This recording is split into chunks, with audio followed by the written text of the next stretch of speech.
What if I told you one trade didn't just shift the NBA landscape? It sparked two redemption arcs on a collision course with destiny.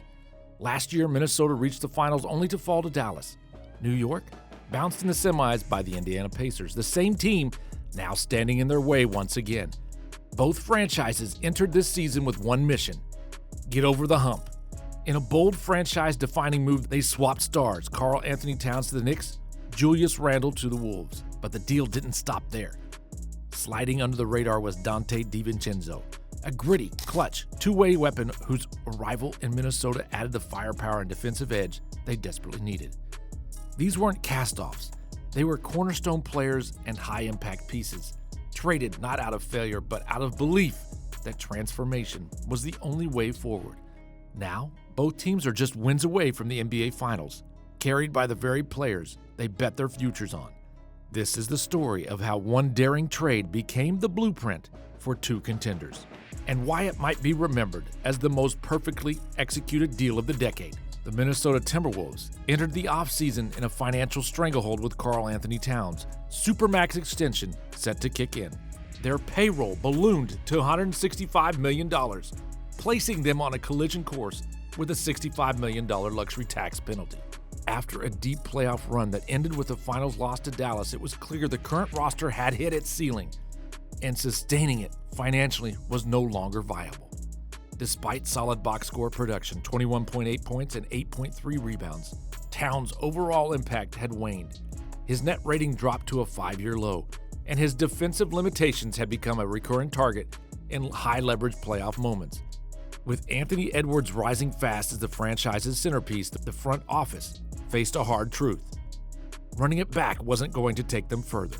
Trading Towns became a necessity, not just to relieve financial pressure, but to reshape the roster around Edwards. Towns' $36 million salary limited potential partners. But after stalled talks with Miami, Charlotte, and Brooklyn, the Knicks offered the perfect blend of fit and flexibility. In return, Minnesota received Julius Randle, whose $25.6 million contract was more manageable, and Donte DiVincenzo, a proven two-way guard with a reputation for big-game poise and defensive tenacity.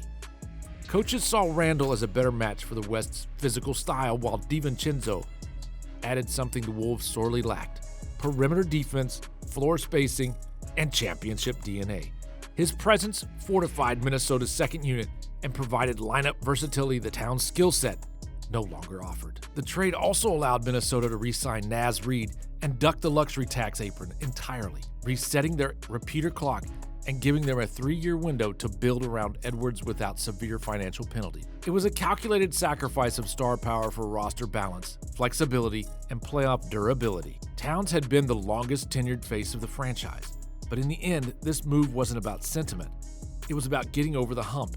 And for the Timberwolves, the addition of Randle and DiVincenzo wasn't just strategic, it was transformative. The Knicks' second-round playoff exit in 2024 exposed a flaw that couldn't be ignored: an offense so cramped that playoff defenses simply walled off the paint and dared New York to beat them from the outside. Their three-point volume ranked 24th, accuracy 19th, and the result was predictable. The floor shrank, and Jalen Brunson's driving lanes disappeared under a sea of collapsed defenders. He finished at just 44% at the rim in the postseason. Julius Randle, though a key contributor during the regular season, became a liability in the half-court. Defenders sagged over 2 feet off of him on average, crowding Brunson's space without consequence. The ripple effect dragged New York's rim accuracy down to 59.1%, one of the worst in the postseason. With Brunson entering his prime, the front office knew they couldn't afford another year of wasted opportunity.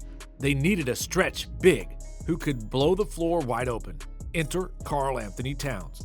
With a 40.5% catch-and-shoot accuracy from deep, Towns reshaped New York's offense the moment he arrived. His perimeter gravity forced defenses to stay honest, creating 3.4 additional rim attempts per 100 possessions. To make the deal work, the Knicks executed 3 months of cap maneuvering, moving Evan Fournier's expiring deal and leveraging rookie contracts to absorb Towns' $36 million salary without crossing the second. To make the deal work, the Knicks executed 3 months of cap maneuvering, moving Evan Fournier's expiring deal and leveraging rookie contracts to absorb Towns' $36 million salary without crossing the second apron. The impact was immediate. In the preseason, Brunson's rim attempts jumped from 4.1 to 6.3 per game. His finishing percentage climbed to 52% as defenders hesitated to help off Towns. The ripple effects were felt across the roster. Assist rates climbed, spacing improved, and shooters thrived. By the time the Eastern Conference semifinals arrived, the transformation was undeniable. Against Boston, the Celtics faced a dilemma: defend Towns with a smaller forward and risk getting burned in the post, or stay big and leave Brunson unguarded lanes. In Game 6, Towns buried 5 threes in the first quarter alone, tearing apart Boston's drop coverage. Brunson recorded 6 rim attempts by halftime, more than he had in the entire Game 6 against Indiana the year before. The 28-point rout wasn't just a win, it was vindication. Towns finished with a plus 31 in just 28 minutes, the key that finally unlocked New York's offense in the playoffs. Now, with Indiana once again looming in the Eastern Conference Finals, the Knicks head into the rematch with a weapon they never had before, and a real shot at rewriting the ending. The trade that reshaped the Knicks and Timberwolves wasn't just bold, it was one of the most complicated moves the NBA's seen in years. 3 teams, 14 players, and nearly $300 million in contracts were involved. It took some serious creativity and planning to pull it off. Here's what went down. The Knicks wanted Karl-Anthony Towns, but his $36 million salary was a major obstacle. To make it work, New York pulled off a clever move. They signed 3 players to small deals and traded them to Charlotte right away.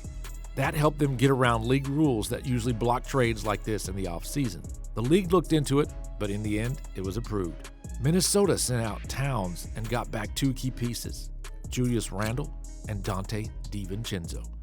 Randle brought toughness and playoff experience to the front court. Donte added energy, defense, and reliable shooting off the bench. Just as important, the Wolves saved more than $40 million in future luxury tax bills and got out of a tight salary cap situation. Charlotte's role, they helped make the numbers work. The Hornets took on a few contracts from New York and got some draft picks and cash in return. With their extra cap space, it was a smart way to stockpile assets for the future.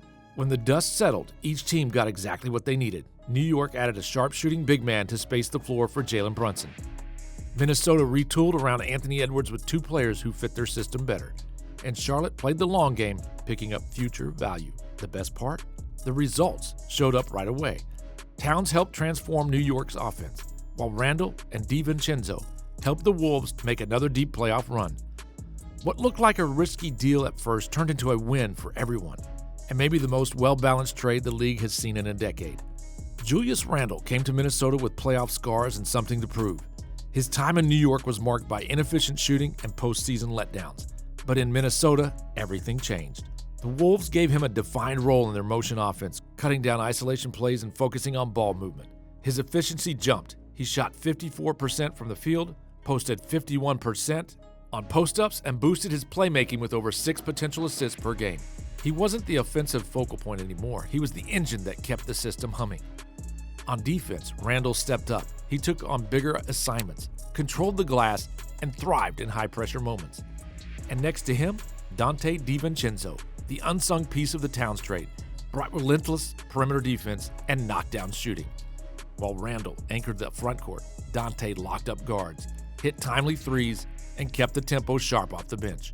In the second round, against the Lakers, Randle posted 28 in Game 3 and bullied LA's small ball lineups all series. In the West semis against Golden State, he sealed the series with 26 points and a plus 18 plus-minus in the closeout. Donte added clutch steals and corner threes that helped swing momentum when the starters rested. Together, they reshaped the Wolves' identity: tough, smart, and playoff-tested. With Randle's leadership and Donte's hustle, Minnesota didn't just reload, they evolved. Karl-Anthony Towns gave the Knicks what they lacked for years: a big who could stretch the floor and force defenses to play honest. His 52% shooting on wide-open threes turned New York into a true 5-out offense, and opponents had no answer. The difference showed fast. Jalen Brunson's rim attacks jumped with Towns on the floor, and when defenders helped off him, Towns punished them, either with deep shots or kickouts that led to clean looks. New York's assist numbers climbed, and ball movement finally flowed. His Game 6 against Boston told the story. Towns dropped 21 points and 12 rebounds in just 28 minutes, blowing open the Celtics' defense in a 38-point demolition, the biggest playoff win in franchise history. This wasn't just offense. Towns stepped up on the other end too. After Christmas, opponents shot just 52% at the rim where he was involved, way down from earlier in the year. His rebounding surged to nearly 14 a game, helping the Knicks push pace and control momentum. He didn't force shots. He picked his spots, played smarter, and leaned into a secondary role that elevated the whole team. With shooters around him and Brunson by his side, Towns thrived. Their plus 12.6 playoff net rating would have led the league. Even on defense, he fit right in with Thibodeau's aggressive style, switching, contesting, and holding his ground. New York's defense improved by over 3 points per 100 possessions with him on the floor. The Knicks didn't just add a star. They found the perfect piece to unlock everything else. And as Towns continues to grow in this role, it feels like New York's ceiling is still rising. This trade wasn't just smart, it was surgical. Minnesota cleared financial chaos and found a front court leader in Julius Randle. New York finally solved its spacing problem by adding Karl-Anthony Towns, and with Donte DiVincenzo in the mix, both teams added grit, depth, and playoff impact. Analysts called it a rare win-win. Then the playoffs proved it. Now both franchises are on the doorstep of the finals, rebuilt, retooled, and re-energized. And with the way these teams are rising, the question isn't whether this deal worked, it's whether we're watching the beginning of an East-West rivalry that could define the next era of NBA basketball. Like a perfect pick and roll, this trade created space and then delivered.